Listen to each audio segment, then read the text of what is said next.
हमने प्रयास किया, फिर भी हमने संघर्ष किया, हमने वीडियो बनाया, हमने क्लास वर्क किया, हमने व्हाट्सएप ग्रुप को डाला, हमने प्रयास किया कि हर एक बच्चे तक कुछ सुलभता पहुंचे। उनका संपूर्ण नहीं तो उनका कुछ तो विकास सामाजिक हो। इसके बावजूद जब हम अपना सर्वस्व लगा देते हैं मार्च में, आप समझ सकते हैं शिक्षण के क्षेत्र में काम करने वाले बंधु बांधव या संचालक महोदय, मार्च का महीना बड़ा ही क्रूशियल मंथ होता है। हर एक ऑर्गेनाइजेशन अपने डिफरेंट ऑफ रिसोर्सेस, अपने फंड्स को संकलित करके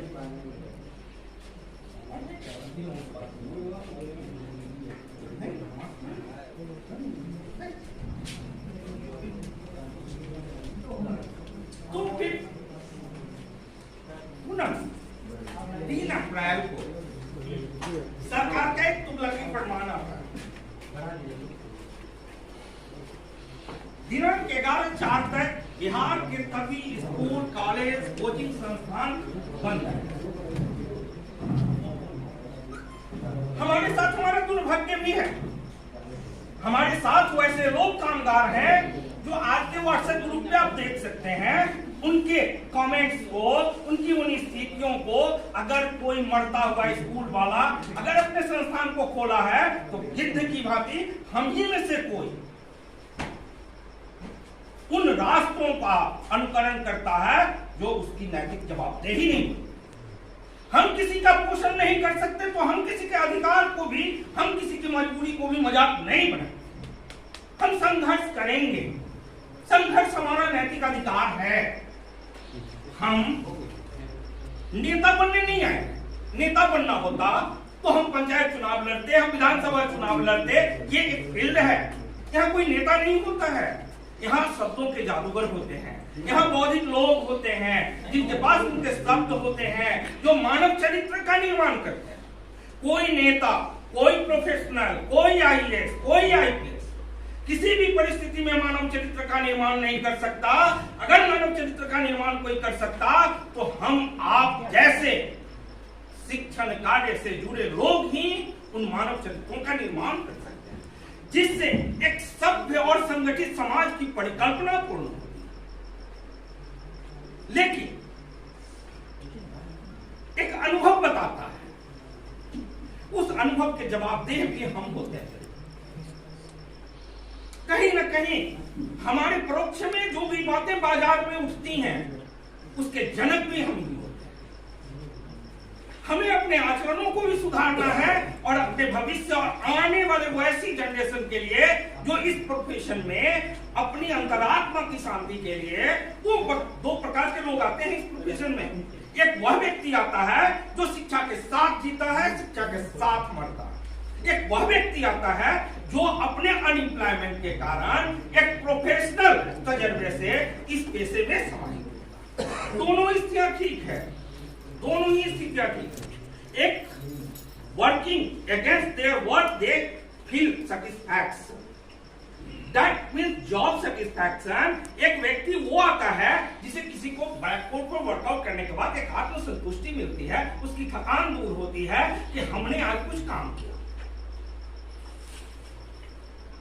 और एक वैसे लोग आते हैं जो अपने जीविका के संसाधनों के लिए बेहतर ऑप्शनों को ढूंढने में जब असफल हो जाते हैं तो वो एक प्रोफेशनल पार्ट में इस संस्थानों से जुड़ते हैं। मैं नहीं कहता कि दोनों बुरा है, कहीं न कहीं हम सरकार को प्रत्यक्ष या अप्रत्यक्ष सहयोग करते हैं। आप कंक्लूड करेंगे बंधुवर, आप अगर इस बात का अनुमान लगाएंगे कि इस सेक्टर में काम करने वाले लोगों की संख्या कितनी है तो आप हतप्रभ रह जाएंगे। इस पूरे देश में इस असंगठित क्षेत्र में काम करने वाला युवा से वृद्ध जिसने अपनी जीवन गंवा दी, जिसने अपना जीवन समाहित कर दिया, उनकी संख्या राज्य सरकार और केंद्र सरकार के कुल कर्मियों की संख्या से कहीं अधिक है। अब उन संख्या में परिचय देते हैं।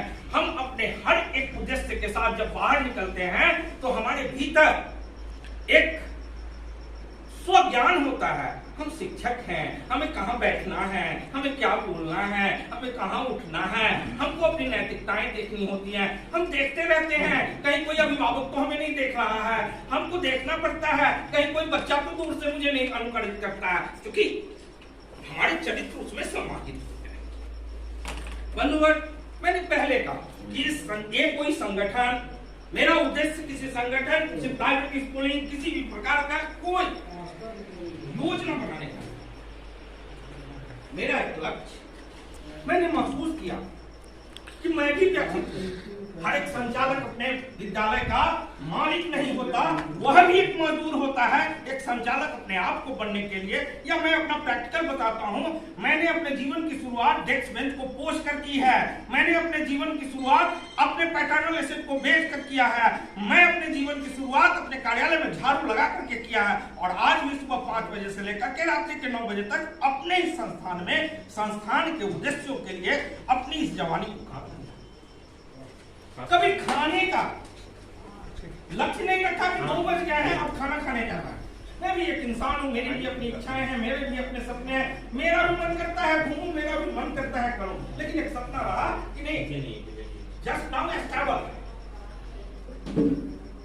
ए आइडियल एकेडमिक कैंपस, क्योंकि मैं जब यहाँ आया था तो बंधु यहाँ कोई स्कूल थी ही नहीं।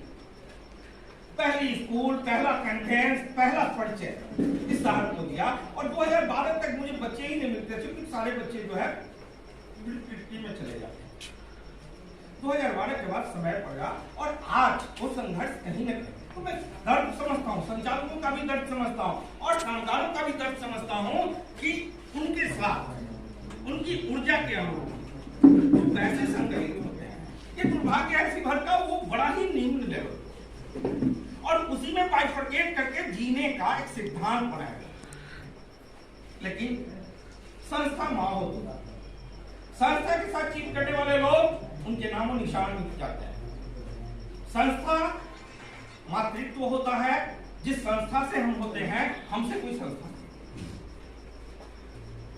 आस्था से संतोष हो सकता है, संतोष के मर जाने के बाद भी आस्था रहेगा। अगर इसका सर्वाइवल संतोष कुमार के से बेहतर या उसके सापेक्ष या उससे कम भी हो तब भी चलते रहेगा। परिस्थितियां ये होंगी कि संस्था की जो मौलिक व्यवस्थाएं हैं उसमें उतार चढ़ाव, लेकिन ये संस्था संपोषित करेगा, बहुत सारे लोगों को संपोषित करेगा। मैंने एक परिचय दिया है आज की बैठक का, पहले ही कहा कि हम पॉलिटिकल लोग नहीं हैं, हम सभ्य समाज के सभ्य निर्माता हैं, और हमारी भावना जब जीने में कष्ट होने लगता है इंसान को, जब इंसान को दिखता है कि हमारे पास हमारा जीवन ही शेष नहीं बचेगा, तो आदमी अपने संघर्ष के लिए प्रेरित होता है। आज वही प्रेरणा हम सबों के बीच मैं समझता हूं। मैं तमाम बंधु बांधवों को संगठन के उद्देश्य एवं परिचय से अवगत करवा चुका हूं। अब सदन की प्रक्रिया को शुरू करता हूं। किसी भी सदन की प्रक्रिया को सुचारू व्यवस्था चलाने के लिए एक गार्डियन की आवश्यकता होती है।